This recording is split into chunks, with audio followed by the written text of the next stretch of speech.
대체할 수 없는 정통 경제방송 박근영의 데일리 힌트 시간입니다. 5월 19일 월요일 방송입니다. 자, 주말 사이에 깜짝 놀란 이슈가 있었죠.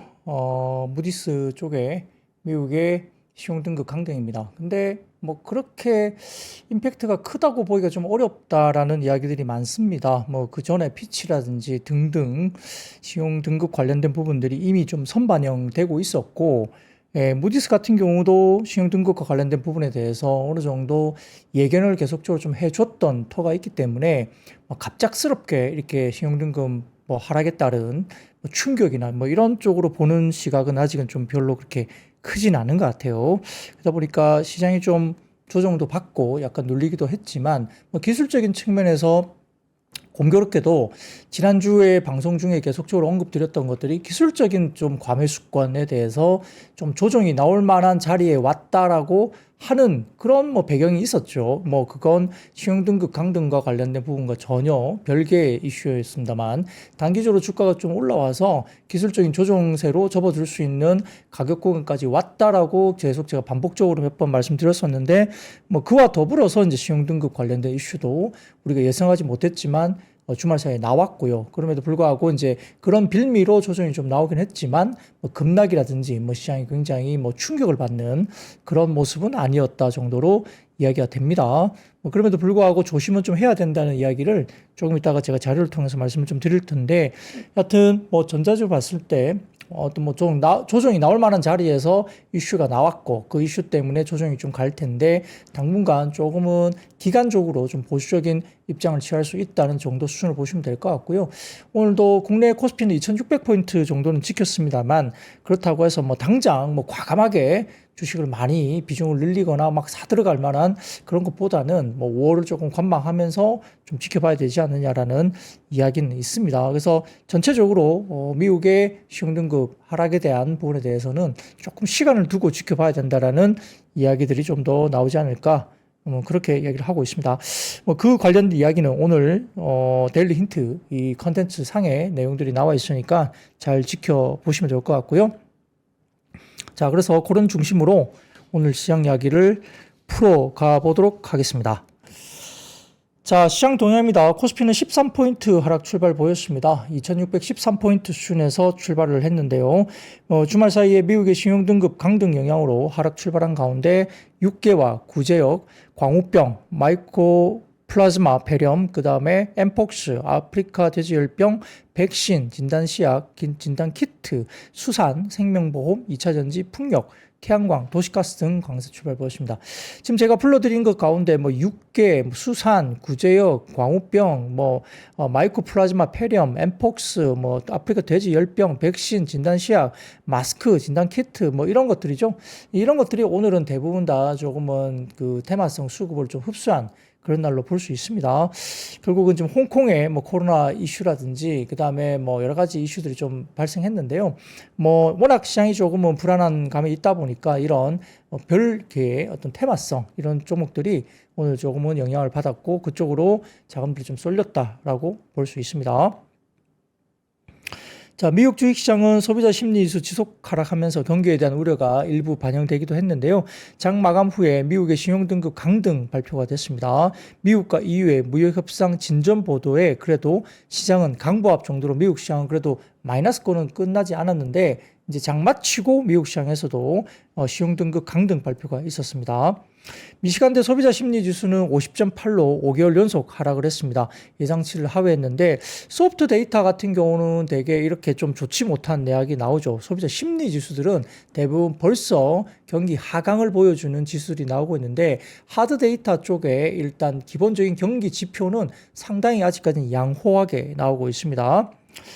자, 첫 번째 사진 좀 띄워주시면, 장 마감 후에 무디스의 미국의 신용등급 강등 관련된 블룸버그 통신 이슈가 좀 나왔습니다. 이건 뭐 내용들 대부분 아실 거니까 전반적으로 내용에 대해서는 크게 제가 언급을 지금은 안 드리고 좀 이따 말씀드리겠습니다.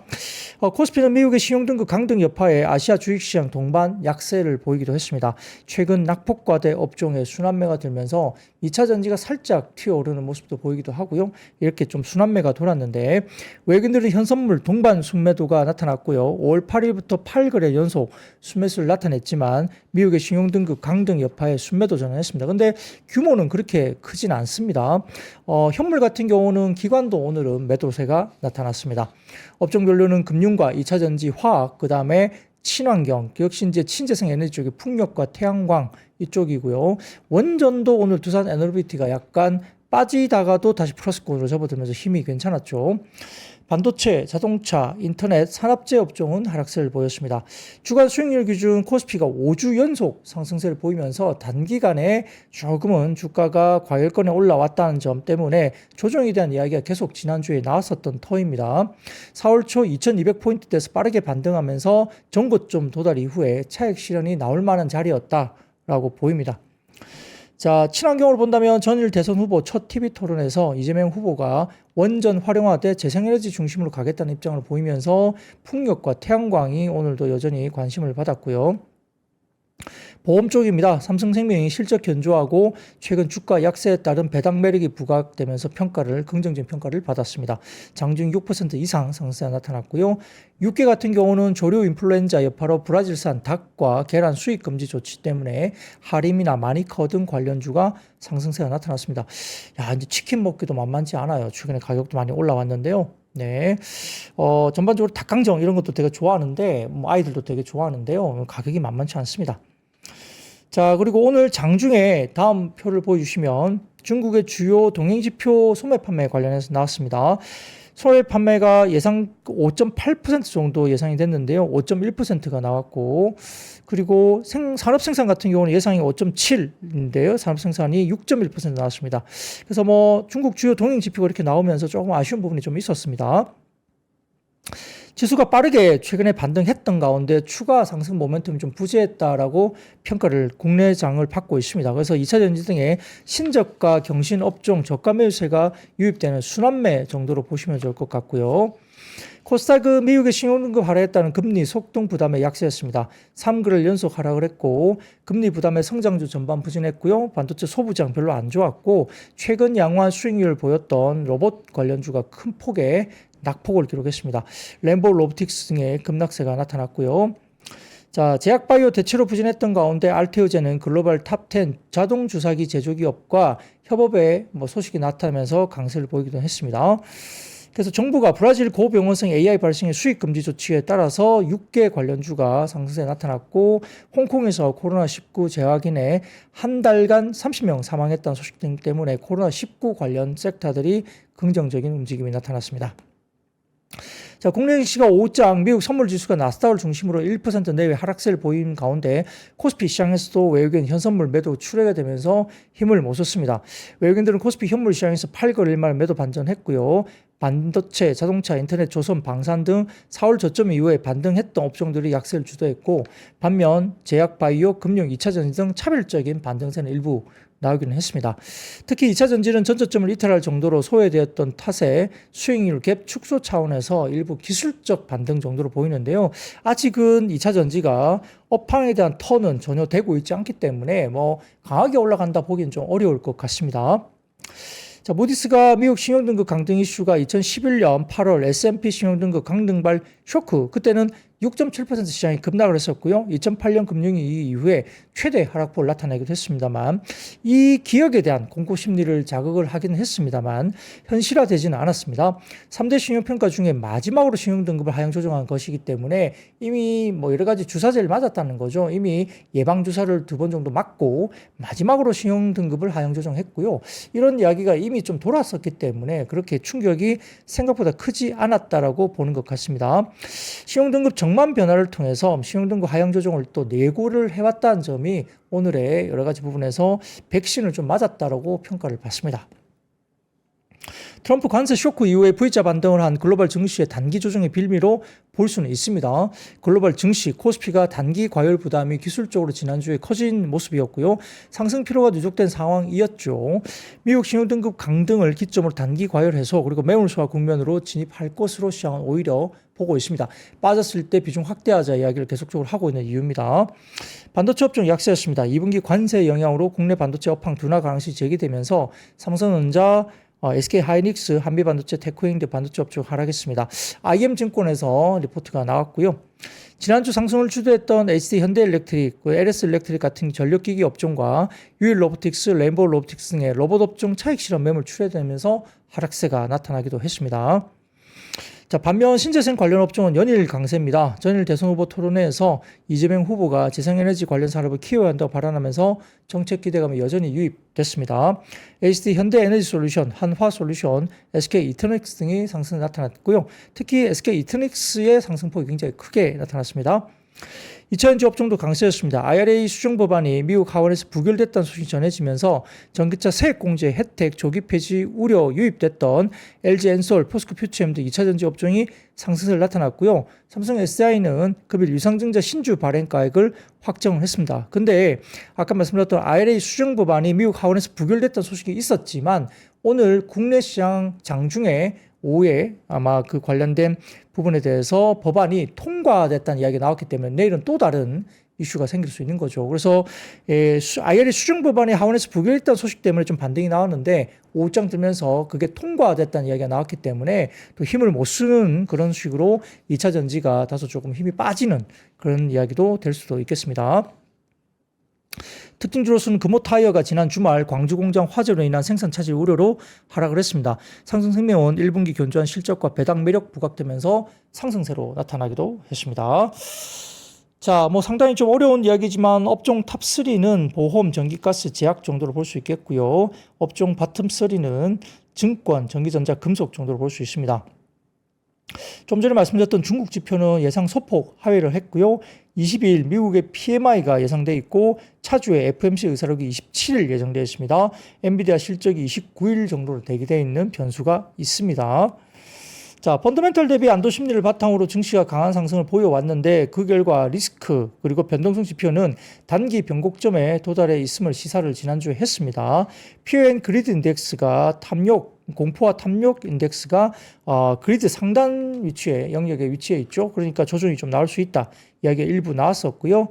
관련해서 이번 주 코스피는 대내외 이슈 그리고 수급, 투자 심리 불안으로 등락을 일부 좀 감내를 해야 될 것으로 보입니다. 1차 지지선은 대신증권에 따르면 2,500선 제시가 됐고요. 코스피 2,500선 초중반에서 등락은 비중 확대 기회로 대신증권은 코멘트를 했습니다. 단기 과열 해소, 그 다음에 매물 소화 이후에 코스피는 2,700선을 향하는 상승세 재개를 다시 예상한다고 대신증권 역시 코멘트를 했고요. 2분기 코스피 타겟은 대신증권에서 2,750포인트로 일단 잡아놓고 있는 상태입니다. 그래도 유한타증권에서도 빠질 때 비중 확대 의견을 여전히 오늘 코멘트를 하기도 했습니다. 자, 계좌가 홀쭉해졌다고 말씀 주시는데요. 참 저도 쌀 빼려고 집에서 앉아서 타는 자전거 바이크를 하나 이제 사는데, 살은 빠진 건 좋은데, 계좌가 홀쭉해지면 안 되죠. 자, 계좌는 비만이 되시길 바랍니다. 자, 그럼 매크로 지표 이야기를 한두 개 보겠습니다. 자, 첫 번째 자료입니다. 미국의 주요 지수 연초 이후 등장률인데요. 제일 왼쪽 보시면 100으로 시작하는데 이게 1월 연초입니다. YTD 형식인데요. 쭉 보시면 1월에 연초에 시작됐던 그 지수까지 지금 S&P 500이나 이런 것들이 거의 다 올라왔어요. 그래서 러셀 2000이 조금 낮게 형성되어 있지만 S&P 500 기준으로서는 지금 연초 전부 낙폭을 다 회복을 했습니다. 자, 그리고 그 다음 표 보여드리면 S&P 500 지수와 이동평균선 추이인데 왼쪽 보시면 이 조만간 S&P 500의 이동평균선이 데드크로스가 날 걸로 보이죠. 그러니까 단기 반등에 따라서 이제 이게 데드크로스 넘어가면 일단은 좀 기술적인 조정이 들어갈 수 있는 그런 자리였다 볼 수 있는 상황이고, 오른쪽 보시면 미국 국채 장기 금리 추이인데 미국채 30년 만기가 5%대까지 올라왔어요. 그러다 보니까 이게 5%까지 올라오면 역시 시장은 조금은 조정세가 나올 수 있는 정도의 장기 국채 금리가 5%대 조금 조심을 해야 되는 그런 것이 아닐까라는 생각이 듭니다.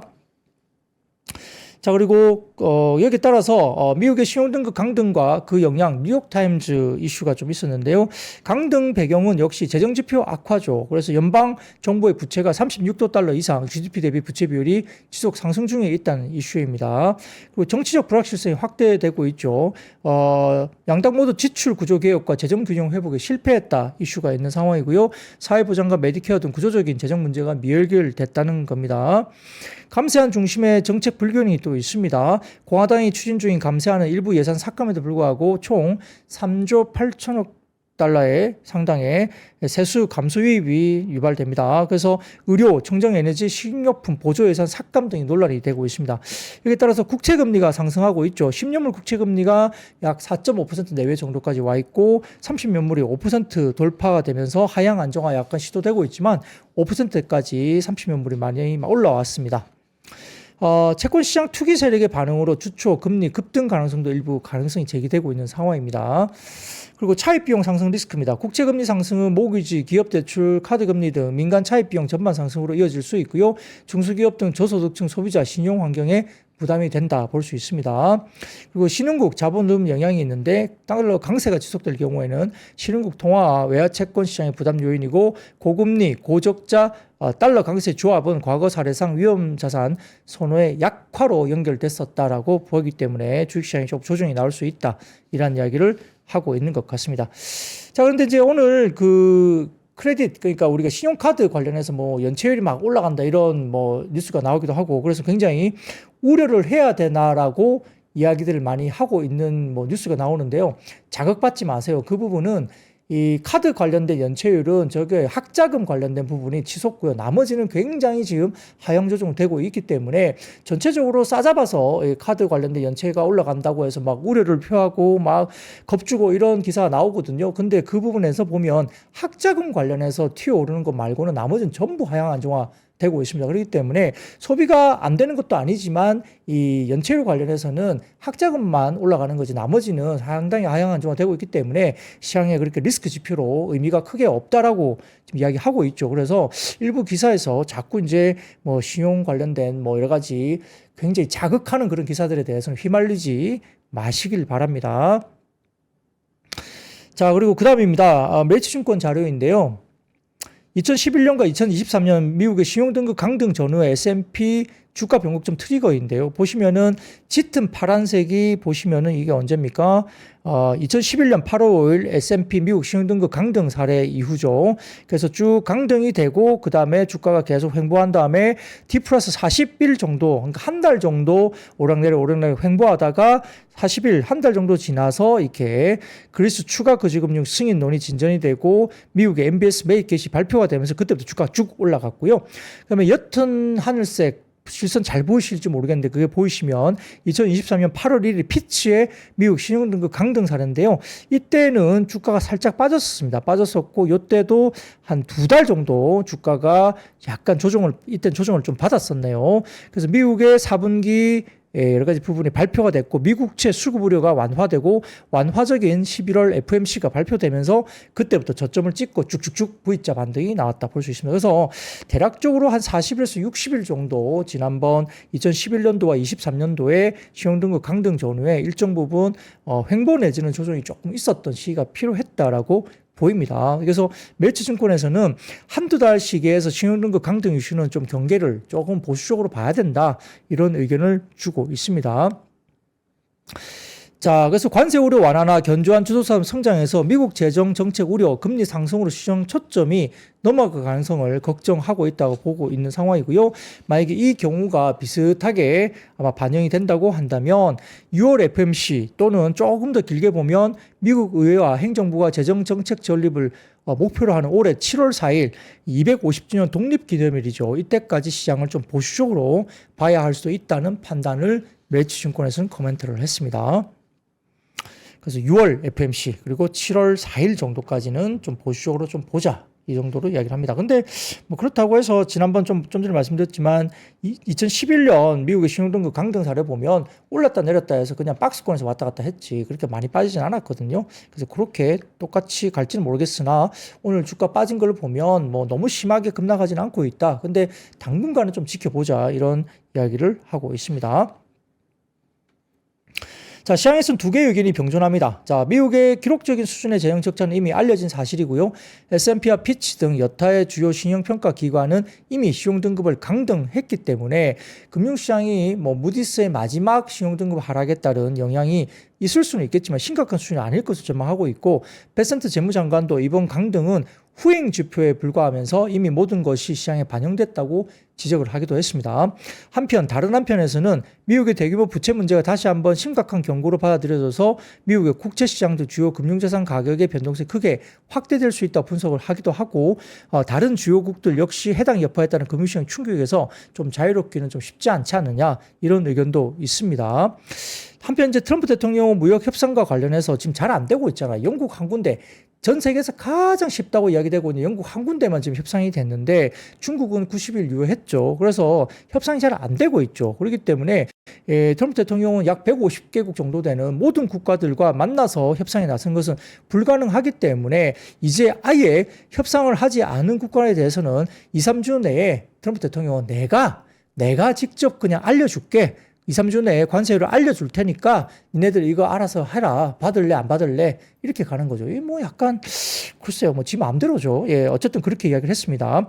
베센트 재무장관은 트럼프 행정부의 관세 정책이 인플레이션을 자극할 것이라는 우려는 최악의 시나리오일 뿐이고 트럼프 행정부의 관세 불확실성은 협상을 위한 전략적 의도가 담겨 있을 뿐이다라고 이야기를 했다고 합니다. 그러니까 아무튼 지금 미국의 주요 신용평가 기관들이 신용등급을 내렸고, 그 다음에 두 번째, 아까 말씀드린 대로 트럼프가 협상을 150개국 다 할 수 없으니까 내가 알려줄게. 내가 알려줄 테니까 받든 말든 알아서 해. 이거잖아요. 그러다 보니까 당분간 좀 시끄러울 가능성은 좀 있죠. 자, 그래서 10년물 국채금리가 일시적으로 4.5%를 돌파했기 때문에 트럼프는 어떻게 합니까? 계속 FOMC다가 금리 내려 압박하고 있죠. 근데 말을 듣나요? 잘 안 듣죠. 그러다 보니까 트럼프가 무역 협상에 대한 추가 타결을 좀 서두를 가능성도 있다라고 지금 시장은 또 보고 있을 수 있습니다. 그렇기 때문에 전반적인 환경은 어수선합니다. 신용등급이 빠지고 그 다음에 내가 알려줄 테니까 너네는 받아. 이런 식으로 일방적으로 지금 이야기를 하고 있죠. 그러니까 노이즈가 커지면서 다소 좀 시장이 조정에 대한 니즈가 커질 수 있는데, 말씀드린 대로 10년물 국채금리가 4.5%에 올라왔고 30년물 금리가 5%까지 올라오니까 트럼프는 또 쬐입니다. 쫄리죠. 그러니까 어떻게 돼요? 빨리 뭔가를 해서 이 국채금리를 낮춰야 되죠. 그러니까 페드는 낮추라고 해도 잘 말을 안 들을 것이고, 그러니까 어떻게든 빠르게 협상을 하나 해서 또 본보기를 보여줌으로써 뭔가 금리를 낮추고자 하는 그런 시도가 있지 않을까라는 이야기를 시장은 하고 있습니다. 자, 그리고 그 다음 표입니다. 그 다음 표 보시면 펀드 매니저죠. 펀드 매니저들이 지금은 미국의 에쿼티 부분에 대한 할당을 23년 5월 이후부터 엄청나게 낮추었습니다. 지금 38% 마이너스까지 언더웨이트 하고 있거든요. 그래서 지금 미국 쪽에 펀드 매니저들이 미국의 주식시장 관련된 부분에 대해서 많이 낮춰놨어요. 그렇기 때문에 이렇게 좀 더 팔 수는 있겠지만 이미 지금 25년 5월 기준으로 봤을 때 23년 이후로 상당히 낮게 낮춰있기 때문에 좀 어느 정도 팔 수 있어도 그렇게 많이 팔 만한 기관들의 물량이 그렇게 크지 않을 수도 있다는 이야기도 하고 있습니다. 그래서 급락보다는 조금 조정 또는 기간 조정 정도로 갈 수도 있다는 이야기가 여기서 나오는 것 같고요. 자, 그 다음 키움증권 자료입니다. 보여주시면 미국의 신용등급 강등 당시의 주식시장 환경과 코스피 밸류에이션 밴드인데요. 신용등급 강등을 하고 나서 이렇게 밸류가 쭉쭉 나옵니다만 어차피 지금 0.8, 0.7 이 정도 이야기 나오는데 2020년 빼고 나면은 0.8배를 깬 적이 없어요. 그렇기 때문에 아마 이번에 25년도에 0.8배를 살짝 깨고 올라왔죠. 아래쪽에 보시면 제일 낮은 곳이 0. 몇 배인지 모르겠습니다. 0.7배, 0.7배는 갈 수가 없고요. 그렇기 때문에 0.8배 수준에서 약간 올라온 상태죠. 지금 PBR 기준으로 봤을 때는 신용등급 강등에 대한 두 차례에 걸친 학습 효과가 PBR 0.87에서 0.89배 정도 됩니다. 그렇기 때문에 아마 그런 정도에서는 그렇게 문제가 되지 않겠죠. 2011년도에는 PBR이 1.1배에서 1.2배까지 올랐던 단기이기 때문에 조금 조정을 받았습니다만 그래도 0.8배까지 내려오지는 않았습니다. 그리고 지금 학습 효과도 봐서는 0.8배 초중반 정도 되면 저점을 마무리했다는 정도인데 지금 봤을 때는 지금 우리가 0.8 몇 배 정도밖에 안 되거든요. 0.8배 초중반 정도밖에 안 됩니다. 그래서 추가적으로 많이 빠질 자리가 그렇게 많이 있지 않다라고 보는 것 같습니다. 자, 그리고 그 다음 표입니다. 그 다음 표 보여드리면 미국 국채, 그러면 이제 국채를 팔 수도 있죠. 미국 국채 보유국 순위를 보면 25년 3월 기준으로 봤을 때는 일본이 제일 많고요. 그럼 영국이 사상 첫 2위까지 올라왔습니다. 미국의 국채를 지금 영국이 그 다음으로 많이 갖고 있고 중국이 세 번째로 좀 떨어졌죠. 중국이 좀 팔기도 했을 거고요. 일본도 많이 팔았죠. 보험사들이 좀 팔았다고 이야기 나옵니다. 그렇기 때문에 이렇게 미국채가 많이 팔리게 된다면 일본이나 영국, 중국 등이 좀 팔아야 되는데 상황을 좀 지켜봐야 될 것 같습니다. 자, 그리고 그 다음 트럼프 이야기입니다. 트럼프가 뭐 최근에 이제 인플레 이야기를 하다 보니까 트럼프가 트윗을 통해서 이런 이야기를 합니다. 좀 띄워주세요. 월마트가 트럼프 관세 정책으로 인해서 가격 인상이 불가피하다는 입장을 내놨습니다. 최근에 월마트가 조금 올라간다는 부분에서 3분기 정도부터 관세에 관련된 영향이 지금 시장의 가격으로 좀 반영이 될 수 있다 여기 나오는데 여기에 따라서 트럼프는 월마트를 공개적으로 비난을 했죠. 월마트는 가격 인상 책임을 관세 탓으로 돌리지 말아야 한다. 작년에 월마트는 예상보다 많은 수십억 달러 이익을 냈다. 월마트와 중국 사이에서 관세는 그들이 부담해야 되고 고객에게 증가해서는 안 된다. 난 지켜보고 있고 고객들도 지켜볼 것이다. 내가 지켜볼 거야. 이야기를 트럼프가 계속 하고 있죠. 압박을 주고 있죠. 그렇기 때문에 이 3분기 월마트가 과연 어떻게 할 것인가 이런 유통 회사들이 자 매대 제품이 없고 그리고 90일간의 유예를 하면서 중국 제품 토이 그러니까 장난감이 12월 크리스마스 전후로 인해 가지고 블랙 프라이데이 등에 아이들이 장난감을 사지 못할 경우 무슨 일이 벌어지겠냐 뭐 이런 것들에 대해서 90일 유예를 하면서 지금 빠르게 중국으로부터 지금 막 이렇게 물건을 들여오고 있죠. 자, 월마트가 가격을 올릴 수 있다고 이야기를 하니까 트럼프가 지켜본다라고 으름장을 내놓고 있습니다. 어떻게 될지 추이를 좀 지켜봐야 될 것 같습니다. 자, 그러면 이렇게 매크로 이야기는 요만큼 드리고요. 자, 그러면 섹터로 넘어가도록 하겠습니다. 첫 번째 반도체입니다. 반도체 업황 재둔화 우려에 대한 리포트가 하나 나왔고요. 그 다음에 미국의 어플라이드 반도체 부분 매출 부진 영향 때문에 반도체들이 오늘 소부장들이 좀 빠졌습니다. IM증권의 보고서를 통해서 반도체 업황이 2분기 다시 둔화될 가능성이 있다라고 평가를 했고요. 미국의 관세 부과 조치로 상당한 악영향이 예상된다고 밝혔습니다. 관세 부과 전 송구매와 공급 제한에 따라 올해 1분기까지는 디램 업황이 당초 예상보다 양호했지만 2분기부터는 송구매의 부작용, 생산량 증가에 따른 레거시 디램의 업황이 재둔화될 가능성이 큰 것으로 전망을 했습니다. 이에 올해 1분기부터 메모리 반도체 업황은 하락 사이클에 진입한 것으로 같다며 1분기에는 출하량이 전분기 대비 줄었고 낸드에 이어서 디램 평균 판매 단가도 하락을 개시했을 것으로 메모리 반도체 시장 규모가 직전 분기보다 축소됐다고 IM증권에서 분석을 했습니다.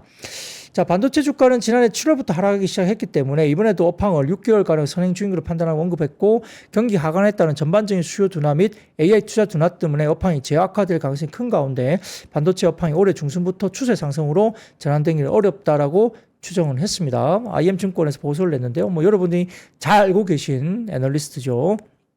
근데 이게 맞을 수도 있고 틀릴 수도 있다고 봅니다. 왜냐하면 다른 증권사에서는 반도체 업황에 대해서 굉장히 좀 좋게 보고 있거든요. 오히려 지금 관세 관련된 불확실성이 좀 해소되고 있고요. 그 다음에 AI 캐펙스가 전혀 하향 조정되고 있지 않다는 거고요. 그 다음에 낸드나 디램 가격을 4월 달부터 가격을 올리는 것을 직접적으로 통보를 했습니다. 그렇기 때문에 오히려 뭐 3분기 이후부터는 키움증권에서도 3분기 이후부터는 오히려 반도체 주도의 시장이 시작된다라고 볼 정도이고요. 2분기부터 3분기 초까지는 방산, 조선, 방산 이런 것들을 조금 더 주도주를 조금 더 이어갈 수 있다. 그리고 3분기부터 반도체 주도주의 시장이 형성될 것이다 보고 있는 시장도 많습니다. 다울투자증권, 키움증권 등도 반도체를 굉장히 좋게 보고 있는 상황이기 때문에 IM증권의 이 이슈가 맞을지 틀릴지는 좀 지켜봐야 될 것 같고요. 항상 이제 IM증권의 애널리스트 분은 이제 사이클론을 이야기하죠. 근데 AI하고는 좀 다르지 않을까요? 뭐 레거시 제품은 그럴 수 있는데 AI는 좀 다르다고 저는 생각을 합니다. 좀 지켜봐야 될 것 같습니다. 물론 뭐 IM증권의 리포트가 맞을 수도 있죠. 근데 생각이 다 달라요. 굉장히 반도체를 좋게 보는 쪽은 엄청나게 좋게 봅니다. 국내 시장에서. 그렇기 때문에 이건 좀 지켜봐야 된다 보입니다. 자, 그리고 현지 시간 15일 뉴욕 증시 장 마감 후에 미국 최대 반도체 장비사 어플라이드 머티리얼즈가 2분기 실적을 발표한 가운데 핵심 사업인 반도체 시스템 부분 매출이 52억 6천만 달러, 7조 원이 이미 낮으신 시장 눈높이 53억 2천만 달러 대비 못 미쳤습니다. AI 컴퓨터용 고성능 반도체 장비 수요가 전례 없이 높은 상황에도 실적이 지지부진한 건 대중 규제로 해외 최대 판매처인 중국의 장비를 제대로 팔지 못했던 영향 때문에 1년 전 어플라이드 머티리얼즈 전체 매출에서 중국 시장이 차지한 비중이 43%였지만 올해 2분기에는 25%로 급감했다고 보입니다. 그래서 어플라이드 머티리얼즈 주가가 지난 16일 5% 넘게 하락을 했었습니다.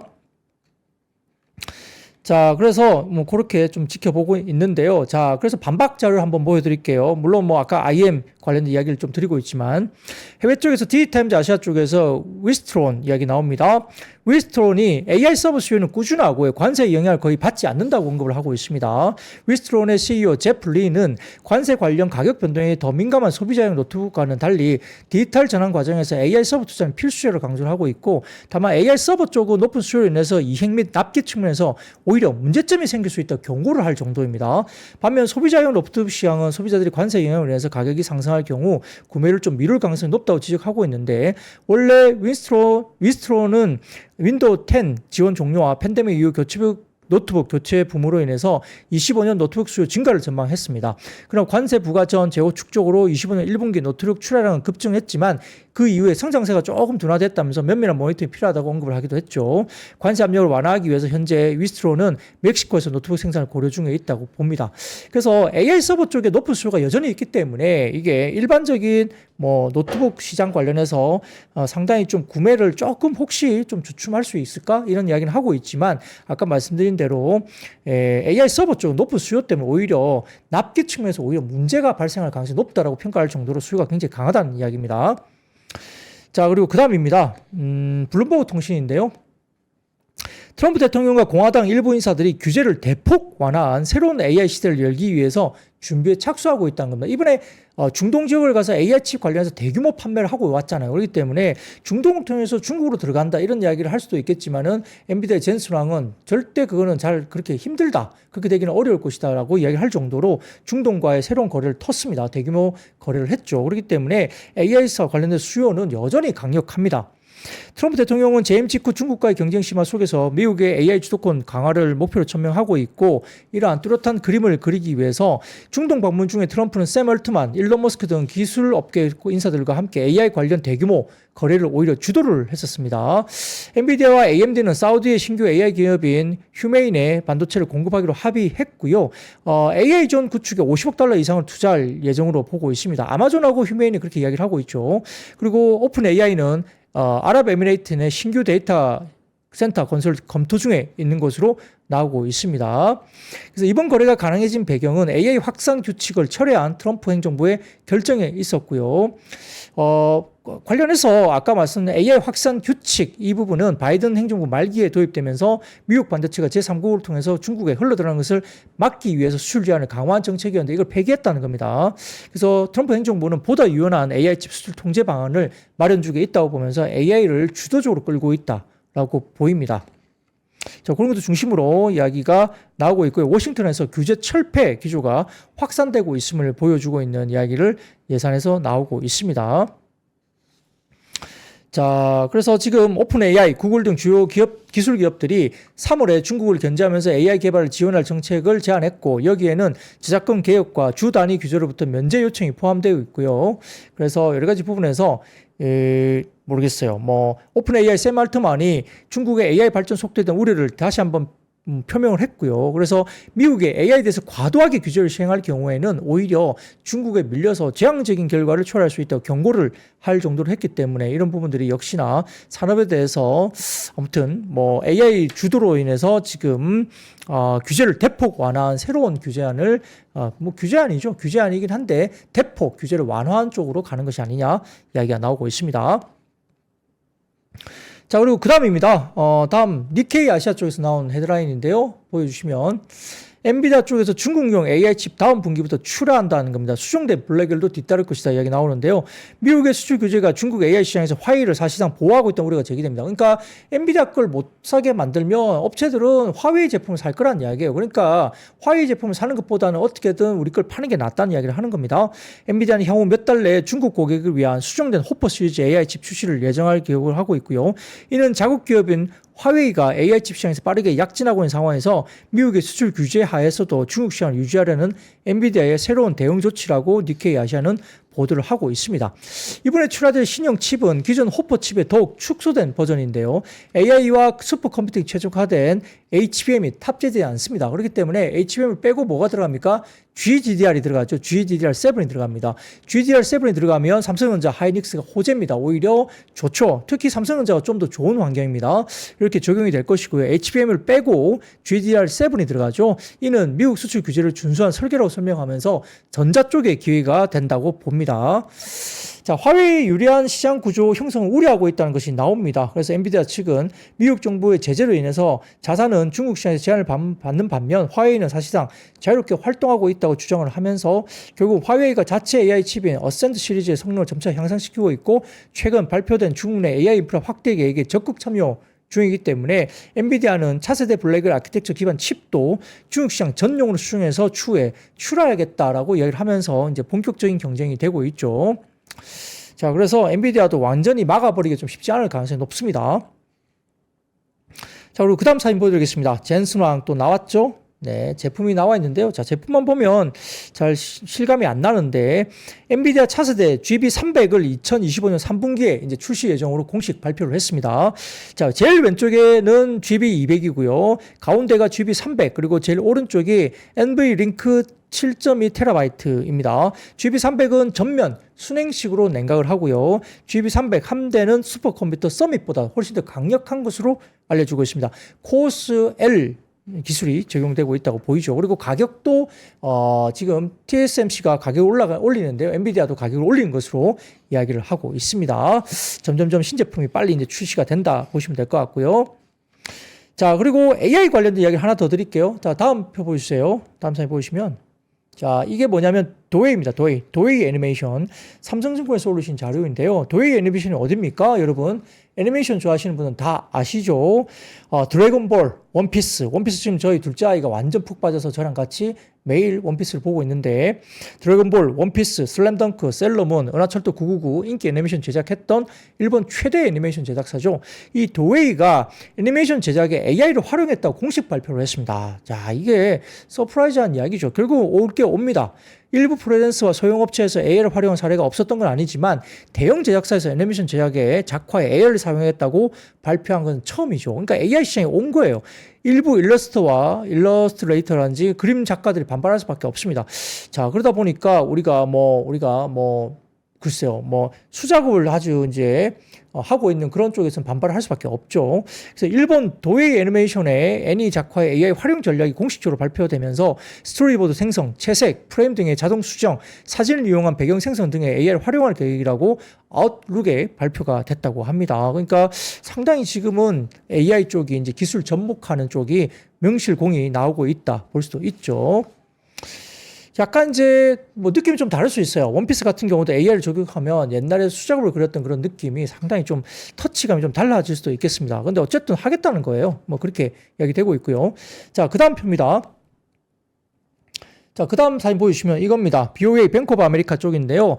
한 달 사이에 가장 큰 자금의 유입이 테크 쪽에 들어왔다는 겁니다. 지금 보시면 제일 오른쪽 보시면은 가장 biggest monthly increase in 테크 얼로게이션이죠. 지금 2013년 3월 이후로 한 달 사이에 가장 큰 폭의 테크 쪽에 자금 유입이 나타났다. 이렇게 지속된 논란이 있음에도 불구하고 AI 혁신에 대한 기대감은 여전히 유효하게 나타나고 있다 볼 수 있습니다. 자, 그 다음 표도 보여드릴까요? 네, 이겁니다. 먼슬리 체인지인데요. 제일 위쪽에 보시면 먼슬리 체인지입니다. 보시면 테크가 제일 위쪽에 있는데 파란색 막대 그래프가 가장 길게 나타나 있죠. 그래서 먼슬리 체인지가 아마 미국 쪽에서 로테이션이 테크 쪽으로 자금이 엄청나게 들어왔다 보시면 될 것 같습니다.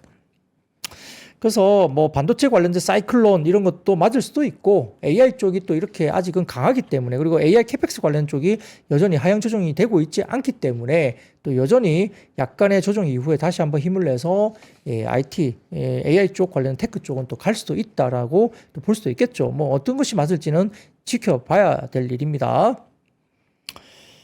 자, 두 번째입니다. 태양광과 풍력, 신재생 에너지 쪽이 역시나 강했습니다. 전일 대선 후보 1차 TV 토론이 진행되면서 신재생 에너지 관련이 언급이 많아지고 있고요. 정책적으로 어쨌든 지금 이재명 더불어민주당 대선 후보가 이 관련된 이야기를 합니다. 자, 원전 관련도 이야기를 하지만 원전도 하겠고 신재생 에너지도 중심적으로 가야 된다 이렇게 이야기를 했죠. 그렇기 때문에 오늘 태양광과 풍력 에너지 관련주가 좋았고요. 관련해서 뭐 SK 이터닉스 관련된 종목도 상당히 좋았고 HD 현대 에너지 솔루션 굉장히 좋았습니다. 대명 에너지, CM 플러스, S 에너지 등등도 상당히 좋았던 모습입니다.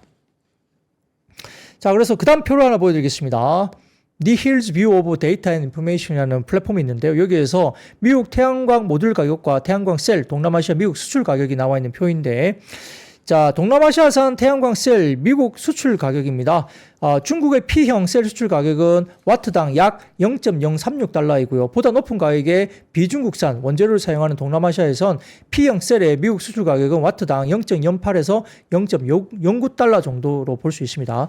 N형 셀의 경우에는 중국의 평균 수출 가격이 와트당 0.036달러이고 고가의 원재료를 사용하는 동남아시아산 N형 셀의 미국 수출 가격은 와트당 0.11에서 0.12달러로 보입니다.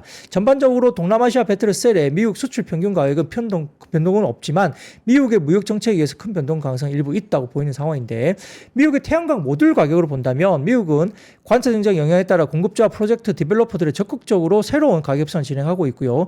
미국 내 태양광 모듈 가격은 와트당 0.27에서 0.3달러로 소폭 상승하였고요. 미국 내 태양광 모듈 업체들의 견적이 상승하면서 0.4달러 이상의 견적이 증가하고 있다고 보입니다. 그러니까 태양광 쪽의 모듈 가격이 증가세로 돌아서고 있다는 거죠.